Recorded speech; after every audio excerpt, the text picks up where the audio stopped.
Hello and welcome to the Villa Park podcast. It's me, Rich, and I'm back with another transfer talk roundup special.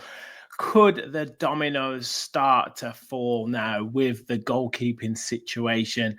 And could Aston Villa be signing another Jhon from Colombia? We're going to cover it all on the show today. Make sure you smash that like button and hit that subscribe button. Marching on to 6,000 subscribers. You can help us get there. So like, subscribe, and get your comments in, your thoughts on the potential goalkeeping changes within the clubs across Europe and the particular goalkeepers that we are talking about now. So I guess let's start with Andre Onana. Now, we're not signing him, thankfully. He could be moving to Monaco. Now, I think it's clear that he's not wanted at Manchester United. Ruben Amorim doesn't want him at the club and wants another goalkeeper. So he is a key part of this because he is going to Manchester United are going to want to get him off the books, I would imagine. I don't think he's going to want to sit on the bench.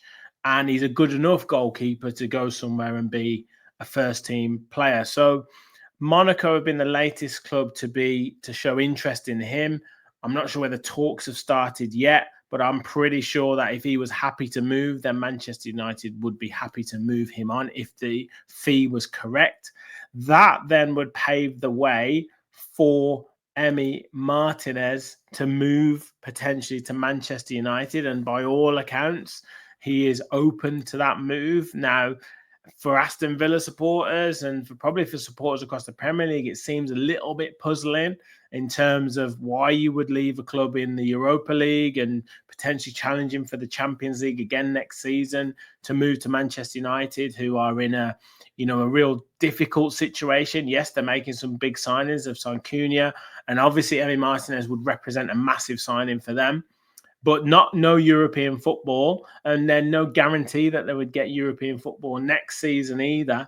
So that would represent a big risk for him. Now, wages, I would imagine he would be increasing his wages considerably. And then you have still got that pull of Manchester United. Now, no matter what you say to every player across the globe, Manchester United is a huge club. And for a lot of players, being able to be part of that turnaround, to be able to be the contributing factor to making Manchester United get back to past glories would probably play on someone's heartstrings, would play on someone's ego.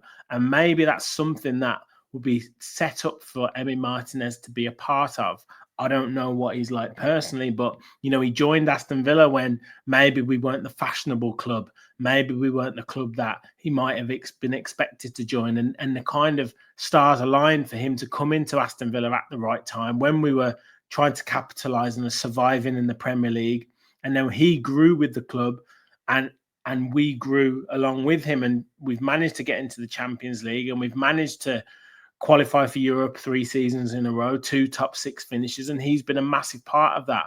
But what I've also said is there's an element of, is it a transition period? Are we maybe starting to see, look, these players got us to this point. They maybe want to move on to a fresh start, and Aston Villa maybe want to move on to pastures new as well. And being able to get someone like Emi Martinez off the wage bill with the squad cost rules, get a big transfer fee for him as well, and maybe just get a fresh start and a fresh perspective to the club and a new direction and a new goalkeeper could be the best move for all parties. Now, being a Manchester United probably leaves a sour taste in a lot of Aston Villa supporters' mouths, but to me, I'm easy. I'm easy with any player at the moment, probably apart from Yuri Tillemans and probably apart from Morgan Rogers. Although if the offer was huge, I would even be happy with Morgan Rogers. I wouldn't be that fussed.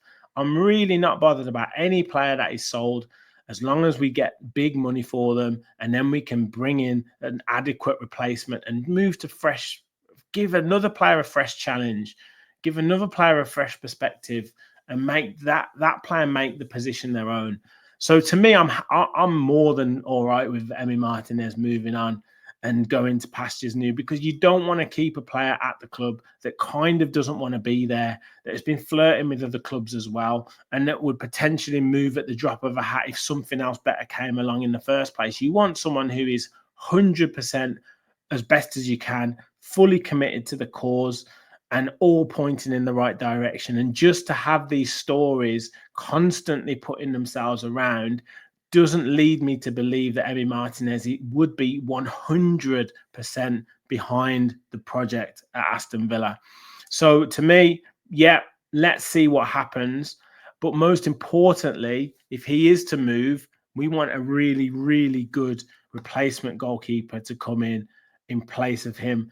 And we have, by reports as well, been in initial talks with Lucas Chevalier of Lille, and this would be a really, really exciting signing, and would be the perfect goalkeeper for us to go for and to get, and to again make that shirt his own, because he's the ideal player that we need. We've seen him in the Conference League have fantastic performances against Aston Villa in the past, and he has a real good pedigree. He's at a really good age, 23 years of age, and he's at the perfect point, I would imagine, in his career to move to a club like Aston Villa to really progress onwards. He's represented France from under 16 level right through to the Olympic team, and has played 99 times now for Lille in the league, but has also represented them in Europe as well. And he's a really, really good goalkeeper, really strong.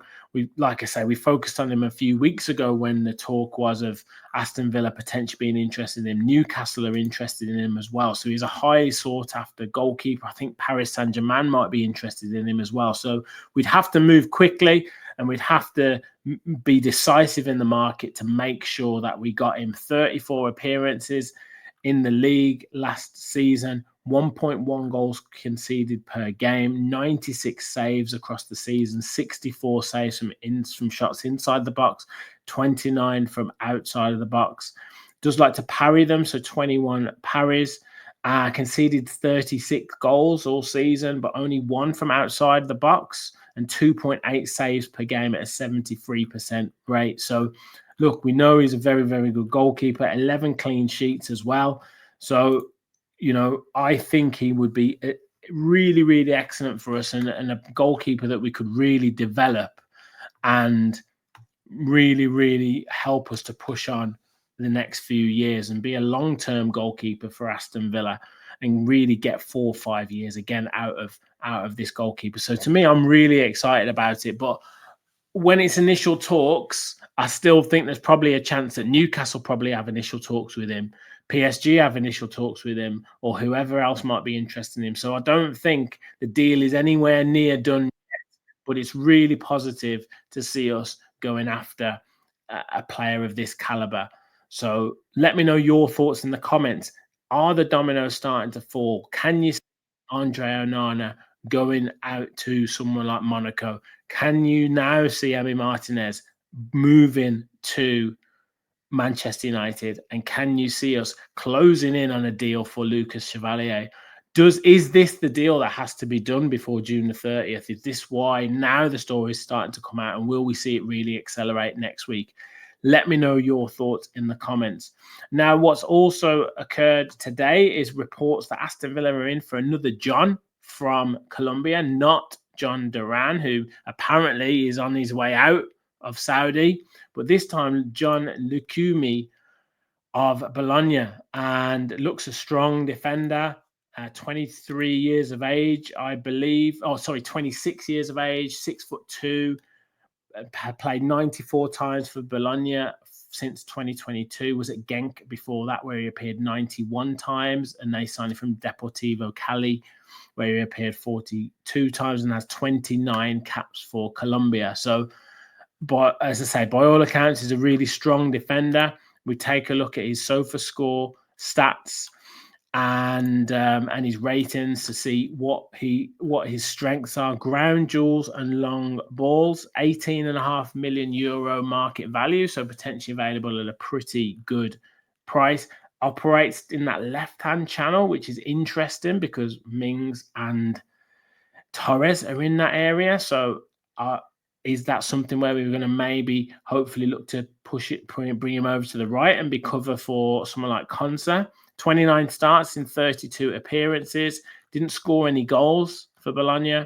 Assisted one big chance created. His passing accuracy is good though, 92% overall, 96% in his own half and 84% in the opposition half, and 60% of long accurate passes and 60% of accurate chip passes, part of 10 clean sheets, which is pretty good.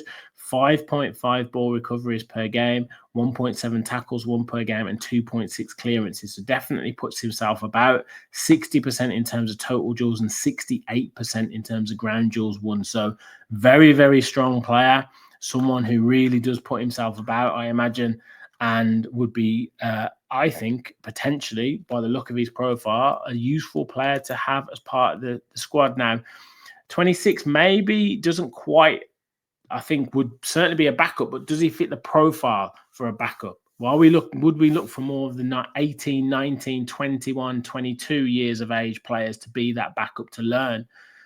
Signing someone at 26, is that someone who's coming in to really challenge for the first team? That's what you'd probably expect. So that's something to maybe consider.